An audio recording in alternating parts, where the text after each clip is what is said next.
Do you believe in monogamy? Obviously. I don't understand why. I think, and no offense to people that believe outside of monogamy, they believe in polygamy and other things. I just don't feel that that's necessary when you find your person, when you find your match. And if your match exists in other people, then that means that you still haven't found your person. Yeah. And I say that because I have found little mirrors of you in other people that I've dated and other people that I've talked to, but it wasn't everything. And I wasn't willing to settle on the 20%. Yeah. Because I'm like, he's 100%. Now, he hasn't unlocked every level yet, but I know that he's 100% because he showed me glimpses of those things in immature ways. But the fact that he wasn't even developed and showed me those things, it's like, there was more coming. There's more loading, and I'm not willing to sacrifice the whole 100 for just 20% in this one person. Yeah.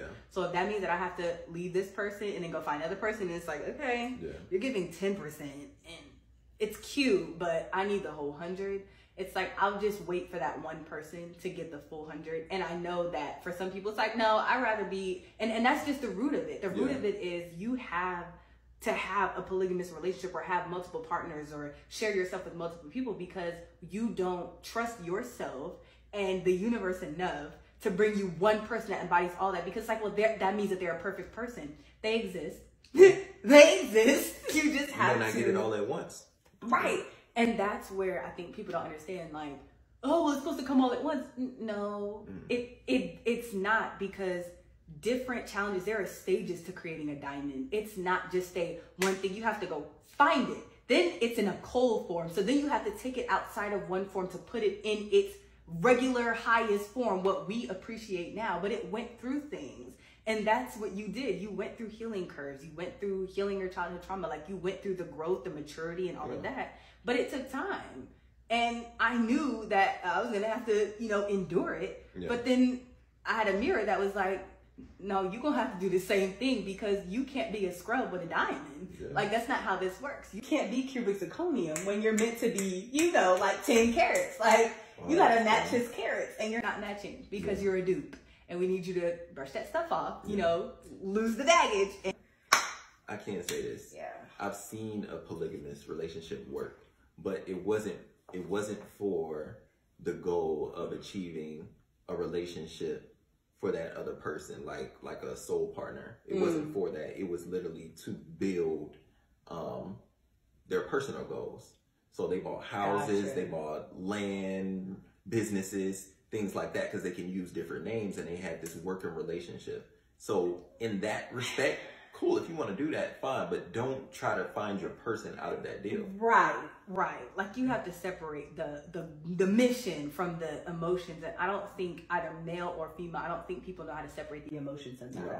And I think we're not wired that way. No, and I don't think people can handle the differences of feminine and masculine energy coexisting at the same time for a business purpose. And that's why people that are typically business partners that are male and female, they may last for a while or they may not, but they have to be a certain kind of couple, a certain kind of team. Right. And it's like, y'all have to have an understanding to separate the business from the pleasure. Yeah. Like, if you don't know how to successfully and fluidly and in flow take on that hat and pull it off, you're constantly going to live in emotion, which means you're living in flesh, which means you're living on the surface, because you're taking things personal. Yeah. You're internalizing. If I'm telling you, babe, you're slipping, I need you to, like, get it together. I'm not coming at you as my husband. I'm not saying you're slipping in the area of being a dad. I'm not saying you're slipping in the area of being a husband. But when you fuse the two and you start internalizing things and taking things personal, you're like, oh, so you're trying to say, you didn't see me take out the trash the other day? You didn't see me clean the bathroom? I'm not coming at you as a husband.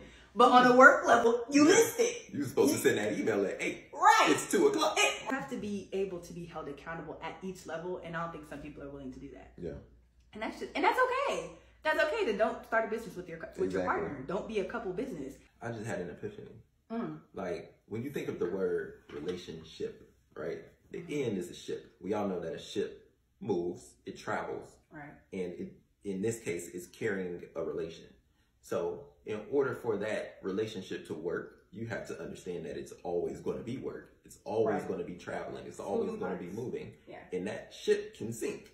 depending on how you guys relate to each other. Right. And a lot of people just think that they're going to get into a relationship and it's all done. You've reached your destination. There is no end to the destination. It continues to stay afloat or sink. Right. So I like that. I'm going to use that.